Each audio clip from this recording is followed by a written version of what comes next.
Pour la première fois depuis des décennies, le titre de destination de rêve numéro 1 au monde, que les États-Unis ont longtemps occupé, a changé de main. Et ce n'est pas une seule destination qui a pris le relais, mais 8 pays simultanément. Florida, Californie, Chicago, des noms qui attiraient autrefois des millions de visiteurs internationaux voient désormais leurs plages, villes et déserts désertés, alors que les touristes préfèrent voyager à l'autre bout du monde. En seulement 12 mois, les États-Unis ont perdu plus de 5% de leurs visiteurs internationaux, soit 64 milliards de dollars. Pour donner une idée, c'est presque l'équivalent du budget annuel d'un petit État. Alors, que se passe-t-il ? Comment des pays autrefois secondaires peuvent-ils maintenant voler la vedette à l'Amérique sur la carte mondiale du tourisme ? Et surtout, qui sont ces 8 pays qui font perdre ses clients à la première puissance touristique mondiale ? Attention, cette analyse a pour but de partager des connaissances, pas de critiquer ou de stigmatiser un pays, une personne ou une organisation. Préparez-vous, car la liste pourrait vous surprendre, et même influencer vos prochains choix de voyage. Prenons un exemple frappant, le Vietnam. En seulement 5 ans, le nombre de visiteurs américains dans ce pays a explosé de plus de 300%. Un pays à l'autre bout du monde attire désormais les touristes qui autrefois ne juraient que par la Floride ou la Californie. Cela peut sembler étonnant, mais selon Google Travel Insight en 2024, le Vietnam figure désormais parmi les 5 destinations les plus recherchées dans le monde, dépassant des classiques comme Los Angeles ou Miami. Le lien avec l'Amérique est direct. Cela touche le portefeuille des voyageurs, leurs habitudes et la position du pays sur le marché mondial du tourisme. Une statistique qui fait hausser les sourcils. Beaucoup de ces nouveaux visiteurs étaient d'anciens habitués des plages américaines. Autrefois, ils dépensaient des milliers de dollars pour quelques jours sur leur plage locale. Aujourd'hui, ils préfèrent Da Nang, Hoa An ou la baie d'Along, et leur budget reste largement suffisant pour profiter pleinement de leur séjour.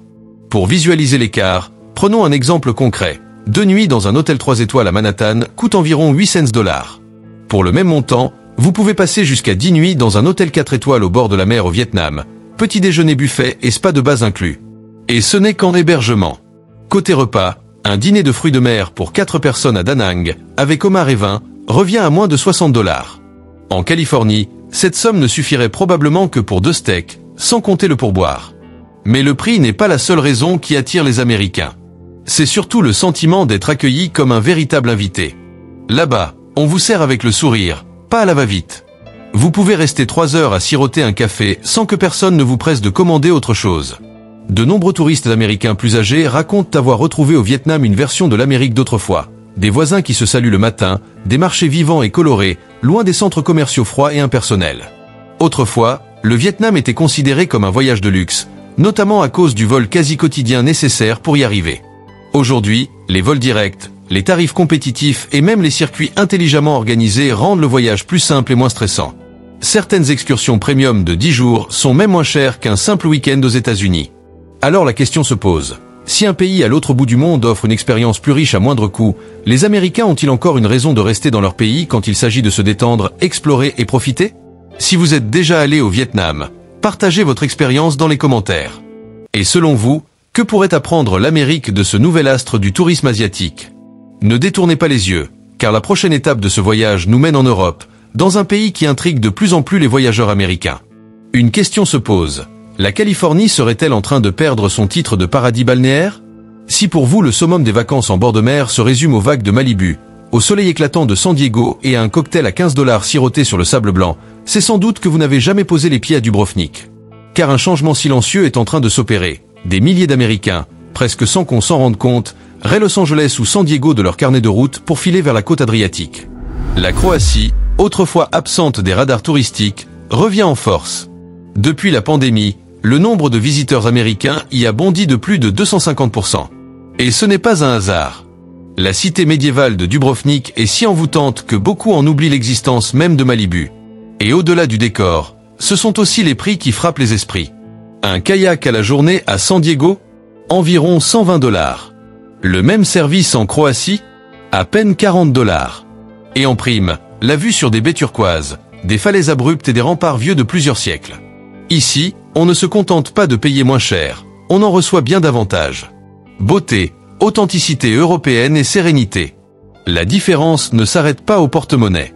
En Croatie, les journées s'enchaînent comme des cartes postales. Bain de soleil le matin sur une plage de galets, promenade l'après-midi dans une vieille ville pavée qui a traversé les siècles, dîner en terrasse autour de fruits de mer frais et de vin local, le tout accompagné d'histoires racontées par le serveur sur l'histoire du lieu. Pendant ce temps, en Californie, beaucoup de voyageurs restent coincés sur un parking ou attendent 40 minutes pour une table disponible. Mais ce qui surprend le plus, ce n'est pas le paysage, c'est l'accueil. De nombreux touristes américains racontent se sentir plus chaleureusement reçus en Croatie que dans leur propre pays. Aux États-Unis, ils ont parfois l'impression de n'être qu'un numéro de réservation.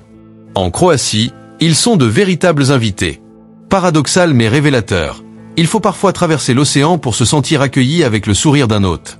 Alors la question brûlante demeure. Si un endroit peut être à la fois beau, abordable et accueillant, la Californie peut-elle encore conserver son image de paradis côtier dans le cœur des voyageurs?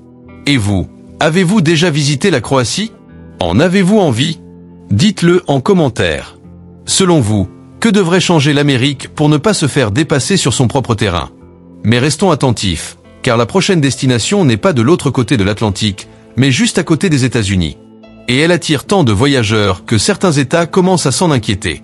Beaucoup considéraient autrefois le Mexique comme une option au rabais. Si vous n'aviez pas les moyens d'aller à Hawaï, alors direction Cancun. Mais cette étiquette est en train de disparaître. Aujourd'hui, de plus en plus d'Américains, notamment les plus de 50 ans en quête d'authenticité et de richesse culturelle, choisissent le Mexique non pas pour faire des économies, mais pour y retrouver ce que leurs propres villes ont parfois perdu. Fini les vacances standardisées.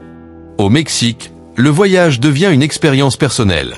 À Oaxaca, vous pouvez participer à un atelier de fabrication de chocolat dans une cuisine en adobe vieille de 3 siècles, pendant que l'hôtesse partage les récits de sa famille depuis la Révolution. À San Miguel de Allende, des retraités américains se réunissent pour écrire des poèmes, peindre, organiser des expositions et affirment « Je ne suis pas venu ici pour dépenser moins, mais pour vivre pleinement ».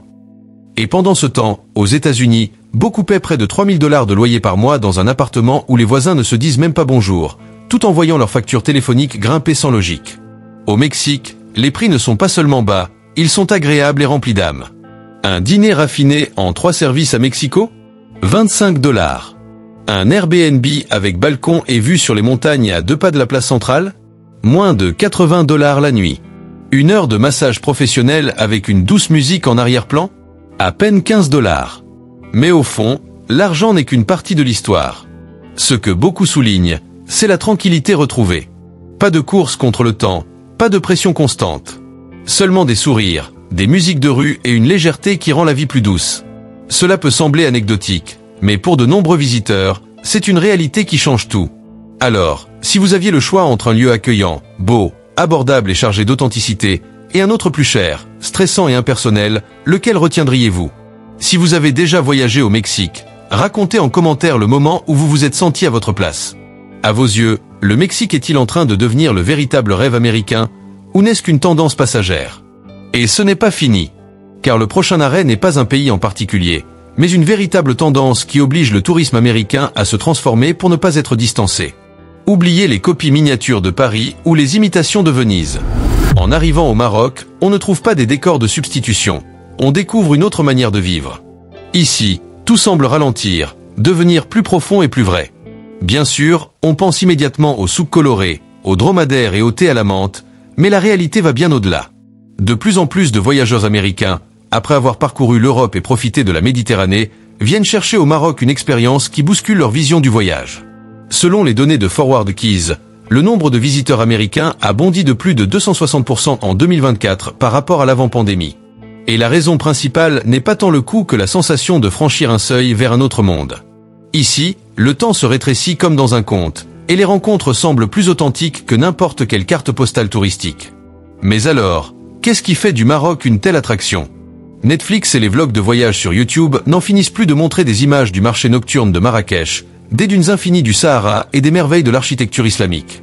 Mais ce qui attire encore plus, c'est que l'expérience reste accessible. Un circuit de 4 jours, avec balade à dos de chameau et nuit sous une tente au cœur du désert, coûte à peine le prix d'un billet pour le Grand Canyon et quelques nuits d'hôtel en Arizona. Et au Maroc, ce n'est pas seulement un décor qu'on contemple. On plonge dans une culture millénaire, on goûte aux plats traditionnels, on enfile des habits locaux et on écoute des récits autour du feu. Beaucoup d'Américains qui y sont allés racontent avoir eu l'impression de retrouver une Amérique disparue. Celle où l'on pouvait discuter des heures avec des inconnus sans jeter un œil à l'horloge, une époque d'avant la frénésie des chaînes de magasins et de l'hyperconnexion. Ils ne voyagent pas seulement pour voir du pays, mais pour faire une pause dans leur propre vie. Un couple texan à la retraite confiait « On pensait découvrir quelque chose de nouveau, mais en réalité on a retrouvé quelque chose d'ancien. La sincérité, le silence et le sentiment d'exister aux yeux des autres. » Alors quand un pays en marge des cartes touristiques arrive à transformer ses préjugés en force et que l'Amérique perd de sa fraîcheur, la vraie question devient: qui est en train de réinventer le tourisme? Car si le Maroc offre une immersion plus profonde, des rencontres authentiques et des prix bien plus doux, pourquoi choisir encore Las Vegas ou Palm Springs où plus rien n'étonne? Et vous, qu'avez-vous trouvé au Maroc? Qu'est-ce qui vous donnerait envie d'y retourner? Quelles leçons les États-Unis devraient-ils tirer de ces riades cachées derrière de lourdes portes bleues? Gardez l'œil ouvert, car la prochaine étape nous emmène en Asie, chez un géant qui séduit les Américains par son raffinement et son respect, deux choses qu'ils ne ressentent plus toujours chez eux. Il existe des voyages où l'on ne part pas seulement en vacances, mais où l'on part pour mieux se retrouver.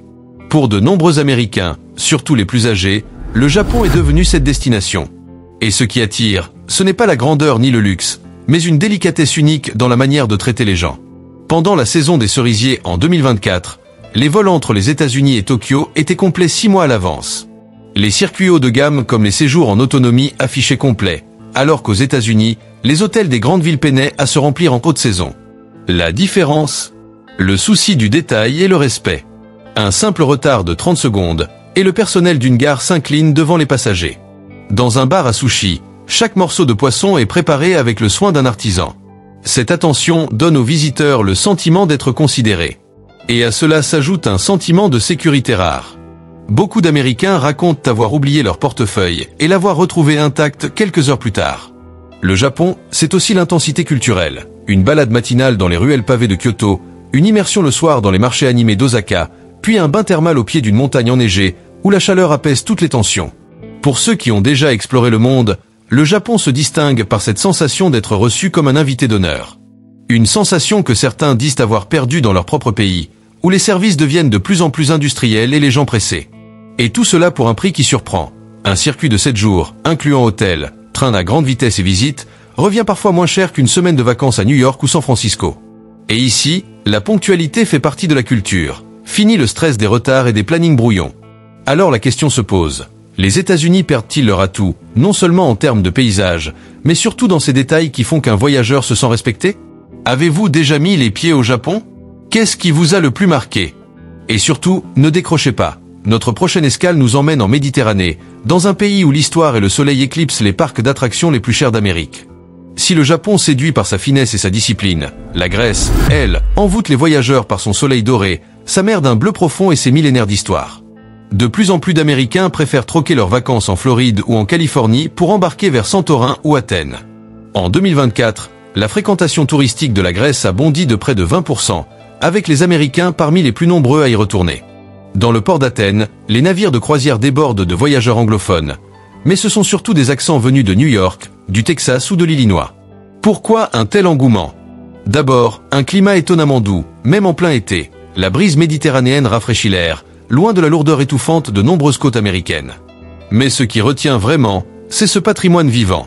Gravir les marches de l'Acropole, déambuler dans les villages blancs perchés de Santorin, c'est avancer dans un musée à ciel ouvert. Et tout cela a un prix qui fait réfléchir. L'entrée à l'Acropole, l'une des merveilles du monde, coûte à peine le quart d'un billet pour Disneyland en Californie, pour une expérience incomparable. Pour beaucoup d'Américains, notamment les plus âgés, la Grèce offre ce double plaisir, se détendre tout en s'enrichissant. Une pause qui n'est pas seulement du repos, mais un voyage où l'on apprend en même temps que l'on respire. Imaginez-vous commencer la journée en marchant sur d'antiques routes pavées, plonger l'après-midi dans les Olympides de la mer Égée, puis terminer la soirée autour d'un verre de vin accompagné de musique live au bord de la plage. Ce qui séduit tout autant que les paysages grecs, c'est la chaleur humaine, une hospitalité sincère que beaucoup disent avoir perdue dans les stations touristiques bondées des États-Unis. Beaucoup de voyageurs prévoyaient initialement d'y passer seulement quelques jours avant de poursuivre leur tournée européenne, mais finissaient par annuler le reste de l'itinéraire pour prolonger leur séjour. Entre des prix accessibles, une beauté naturelle presque irréelle et une immersion culturelle profonde, difficile de revenir aux plages surpeuplées et aux services domestiques hors de prix. Alors, une question se pose. L'Amérique est-elle en train de perdre ses atouts les plus emblématiques, le soleil, la mer et les vacances en bord de côte? Si vous deviez choisir, opteriez-vous pour une semaine à Santorin ou à Miami? Partagez votre avis et restez attentifs. La prochaine étape nous emmène vers un voisin bien plus proche des États-Unis, qui grimpe discrètement dans les classements touristiques mondiaux. Beaucoup pensent encore que le Canada, c'est beau mais sans grande nouveauté. Et pourtant, de plus en plus d'Américains, surtout les plus de 50 ans, délaissent la Floride et l'Arizona pour s'évader en Colombie-Britannique ou en Nouvelle-Écosse. Non pas parce qu'ils recherchent le froid, mais parce qu'ils recherchent la sérénité. Le Canada ne fait pas de bruit sur les réseaux, mais il séduit pas à pas avec ce qui manque cruellement aux États-Unis. Une nature authentique, non saturée, des villes ordonnées et calmes, des habitants bienveillants, loin de la précipitation. Selon Destination Canada, en 2024, le nombre de visiteurs américains a bondi de plus de 30%, surtout parmi les retraités, les couples d'âge mûr et ceux en quête de voyages thérapeutiques. Et voici un détail surprenant.